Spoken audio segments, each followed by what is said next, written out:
ವೀಕ್ಷಕರೇ, ಇಡೀ ವಿಶ್ವವೇ ಬೆಚ್ಚಿ ಬೀಳಿಸುವಂತಹ ಸುದ್ದಿ ಒಂದು ಮಧ್ಯಪ್ರಾಚ್ಯದಿಂದ ಹೊರಬಿದ್ದಿದೆ.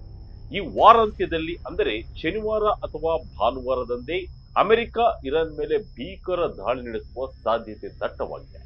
ಸಿಎನ್ಎನ್ ಮತ್ತು ಸಿಬಿಎಸ್ ವರದಿಗಳ ಪ್ರಕಾರ ಅಮೆರಿಕದ ಮಿಲಿಟರಿ ಪಡೆಗಳು ಇರಾನ್ ಮೇಲೆ ಮುಗಿಬೀಳಲು ಸರ್ವಸನ್ನದ್ಧವಾಗಿ ನಿಂತಿವೆ. ಆದರೆ ಈ ಮಹಾಯುದ್ಧದ ಆರಂಭಕ್ಕೆ ಕೇವಲ ಒಂದೇ ಒಂದು ಅಡೆತಡೆಯಾಗಿದೆ. ಅದುವೇ ಅಮೆರಿಕ ಅಧ್ಯಕ್ಷ ಡೊನಾಲ್ಡ್ ಟ್ರಂಪ್ ರವರ ಅಂತಿಮ ನಿರ್ಧಾರ.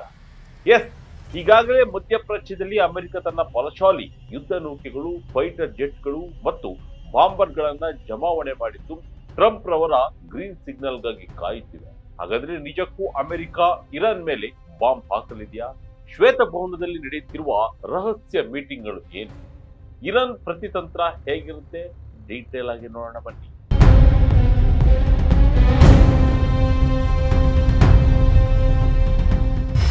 ಯುದ್ಧಕ್ಕೆ ಸಜ್ಜಾದ ವಿಶ್ವದ ದೊಡ್ಡಣ್ಣ ಟ್ರಂಪ್ ಗ್ರೀನ್ ಸಿಗ್ನಲ್ ಒಂದೇ ಬಾಕಿ. ವೀಕ್ಷಕರೇ, ಅಮೆರಿಕ ಮತ್ತು ಇರಾನ್ ನಡುವಿನ ದ್ವೇಷ ಈಗ ಅಂತಿಮ ಹಂತಕ್ಕೆ ಬಂದು ನಿಂತಿದೆ. ಸಿಎನ್ಎನ್ ವರದಿ ಪ್ರಕಾರ ಶ್ವೇತಭವನದ ಅಧಿಕಾರಿಗಳಿಗೆ ಅಮೆರಿಕದ ಸೇನೆ ಈಗಾಗಲೇ ಬ್ರೀಫಿಂಗ್ ನೀಡಿದ್ದು, ನಾವು ದಾಳಿಗೆ ರೆಡಿಯಾಗಿದ್ದೇವೆ, ಈ ವೀಕೆಂಡ್ ನಲ್ಲಿ ಆಪರೇಷನ್ ಶುರು ಮಾಡಬಹುದು ಎಂದು ತಿಳಿಸಿದೆ. ಆದರೆ ಡೊನಾಲ್ಡ್ ಟ್ರಂಪ್ ಮಾತ್ರ ಇನ್ನು ಅಂತಿಮ ತೀರ್ಮಾನಕ್ಕೆ ಬಂದಿಲ್ಲ. ಟ್ರಂಪ್ ರವರು ಸದ್ಯ ದ್ವಂದ್ವದಲ್ಲಿದ್ದಾರೆ ಎಂದು ವರದಿಗಳು ಹೇಳುತ್ತಿವೆ. ಅವರು ತಮ್ಮ ಸಲಹೆಗಾರರು ಮತ್ತು ಮಿತ್ರ ರಾಷ್ಟ್ರಗಳ ಜೊತೆ ಸತತವಾಗಿ ಮಾತುಕತೆ ನಡೆಸುತ್ತಿದ್ದಾರೆ. ಕೆಲವೊಮ್ಮೆ ದಾಳಿ ಮಾಡುವುದು ಸೂಕ್ತ ಎಂದು ವಾದಿಸಿದರೆ, ಮತ್ತೊಮ್ಮೆ ಶಾಂತಿ ಮಾತುಕತೆಯ ಬಗ್ಗೆ ಒಲವು ತೋರ್ತಾ ಇದ್ದಾರೆ.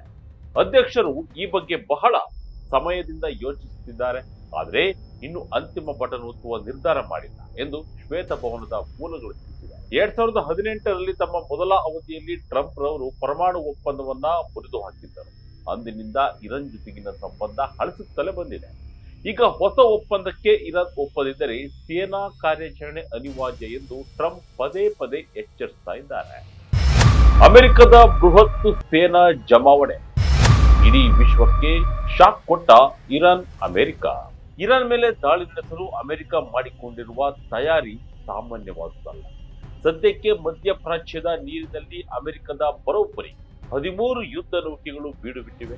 ಇದರಲ್ಲಿ ಯುಎಸ್ಎಸ್ ಅಬ್ರಹಂ ಲಿಂಕನ್ ಎಂಬ ಬೃಹತ್ ವಿಮಾನ ವಾಹಕ ನೌಕೆ, 9 ವಿಧ್ವಂಸಕ ನೌಕೆಗಳು ಮತ್ತು 3 ಲಿಟರಲ್ ಕಾಂಬ್ಯಾಟ್ ಹಡಗುಗಳು ಸೇರಿವೆ.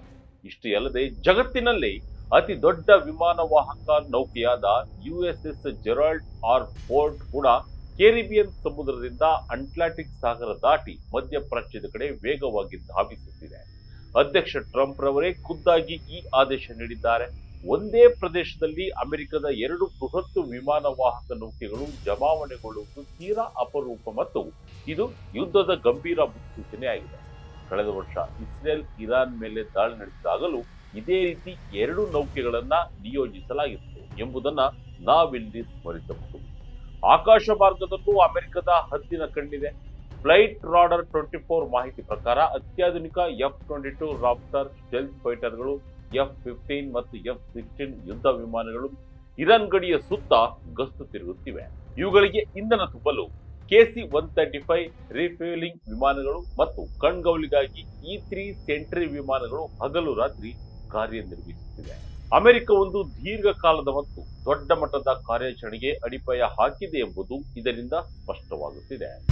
ಇರಾನ್ ಮೇಲೆ ಅಮೆರಿಕ ಮುಗಿಬೀಳಲು ಕಾರಣ ಏನು ಗೊತ್ತಾ? ಪರಮಾಣು ಒಪ್ಪಂದದ ಬಿಕ್ಕಟ್ಟು. ಇದು ಅತ್ಯಂತ ದೊಡ್ಡ ಕಾರಣ. ಅಮೆರಿಕ ಮತ್ತು ಇರಾನ್ ನಡುವೆ ಪರಮಾಣು ಒಪ್ಪಂದದ ಮಾತುಕತೆಗಳು ನಡೆಯುತ್ತಿದ್ದರೂ ಅದರಲ್ಲಿ ಯಾವುದೇ ಪ್ರಗತಿ ಕಾಣ್ತಾ ಇಲ್ಲ. ಇತ್ತೀಚೆಗೆ ಜಿನೀವಾ ಮಾತುಕತೆಯಲ್ಲಿ ಮಾರ್ಗದರ್ಶಿ ಸೂತ್ರಗಳ ಬಗ್ಗೆ ಒಮ್ಮತ ಮೂಡಿದೆ ಎಂದು ಇರಾನ್ ಹೇಳಿದೆಯಾದರೂ ಶ್ವೇತಭವನ ಅದನ್ನ ತಳ್ಳಿ ಹಾಕಿದೆ. ಶ್ವೇತಭವನದ ಪತ್ರಿಕಾ ಕಾರ್ಯದರ್ಶಿ ಕ್ಯಾರೋಲಿನ್ ಲೆವಿಟ್ ಹೇಳುವಂತೆ ಇನ್ನು ಹಲವು ವಿಷಯಗಳಲ್ಲಿ ಇಬ್ಬರ ನಡುವೆ ಭಾರಿ ಅಂತರವಿದೆ. ಇರಾನ್ ಒಪ್ಪಂದಕ್ಕೆ ಬರುವುದು ಜಾಣತನ, ಇಲ್ಲದಿದ್ದರೆ ದಾಳಿಗೆ ಹಲವು ಕಾರಣಗಳಿವೆ ಎಂದು ನೇರ ಎಚ್ಚರಿಕೆ ನೀಡಿದ್ದಾರೆ.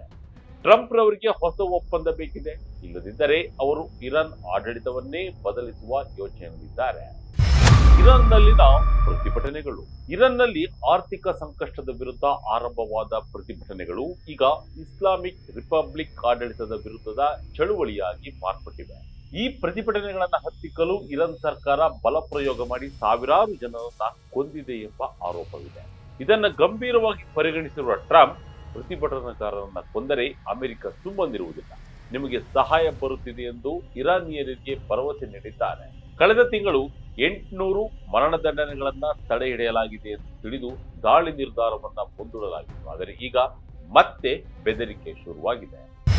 ಚೆಕೋವ್ ಏರ್ ಕ್ರಾಫ್ಟ್ ಕ್ಯಾರಿಯರ್ ಯುದ್ಧ ತಂತ್ರದಲ್ಲಿ ಒಂದು ಮಾತಿದೆ, ನೀವು ಬಂದೂಕನ್ನು ತೋರಿಸಿದರೆ ನಾವು ಬಳಸಲೇಬೇಕಾಗುತ್ತದೆ. ಅದೇ ರೀತಿ ಟ್ರಂಪ್ ರವರು 2ನೇ ವಿಮಾನ ವಾಹಕ ನೌಕೆಯನ್ನ ಮಧ್ಯಪ್ರಾಚ್ಯಕ್ಕೆ ಕಳುಹಿಸಿರುವುದು ಸುಮ್ಮನೆ ಬೆದರಿಸಲು ಅಲ್ಲ, ಒಪ್ಪಂದಕ್ಕೆ ಇರಾನ್ ಬಗ್ಗದಿದ್ದರೆ ಈ ನೌಕೆಗಳಿಂದ ಭೀಕರ ದಾಳಿ ನಡೆಸಲು ಅಮೆರಿಕ ಸಿದ್ಧವಾಗಿದೆ ಎಂಬ ಸಂದೇಶವನ್ನ ಇದು ರವಾನಿಸುತ್ತದೆ.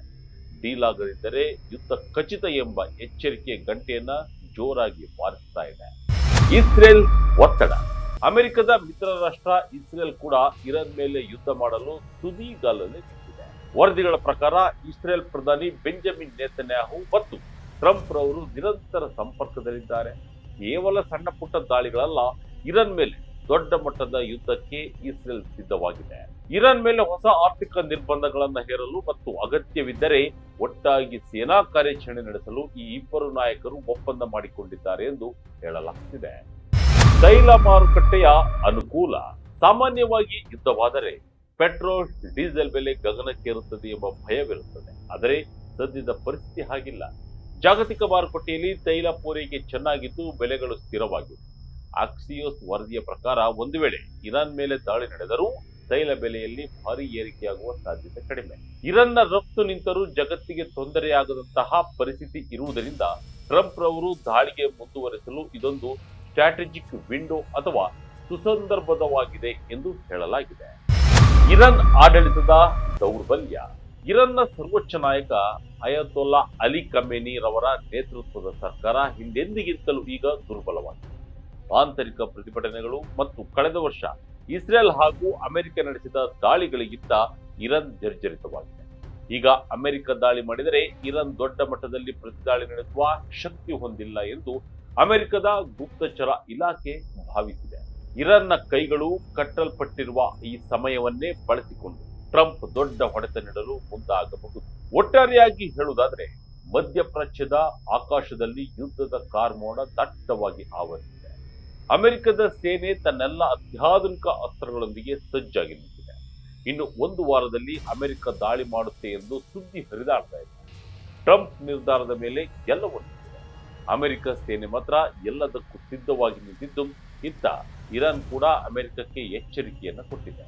ನಿಮ್ಮ ಸೇನೆಯನ್ನ ಧ್ವಂಸ ಮಾಡುತ್ತೇವೆ ಎಂದು ಹೇಳಿದ್ದಾರೆ. ಸದ್ಯ ಯುದ್ಧದ ಕಾರ್ಮೋಡ ಆವರಿಸಿದ್ದು, ಇರಾನ್ ಮಣಿಯುತ್ತಾ ಅಥವಾ ಟ್ರಂಪ್ ಯುದ್ಧದ ಕಹಳೆ ಊದುತ್ತಾರೆ ಎಂಬುದು ಈ ವೀಕೆಂಡ್ ನಲ್ಲಿ ನಿರ್ಧಾರವಾಗಲಿದೆ. ಈ ಬೆಳವಣಿಗೆ ಮೇಲೆ ಇಡೀ ವಿಶ್ವವೇ ಈಗ ಕಣ್ಣಿಟ್ಟಿದೆ. ಇದಾಗಿತ್ತು ಈ ಕ್ಷಣದ ಇಂಟ್ರೆಸ್ಟಿಂಗ್ ಸ್ಟೋರಿ. ಇದೇ ರೀತಿಯ ಸ್ಟೋರಿಗಾಗಿ ವಿಜಯ ಕನಕ website, YouTube page, Facebook page follow ಮಾಡ್ತಾರೆ. ಧನ್ಯವಾದ.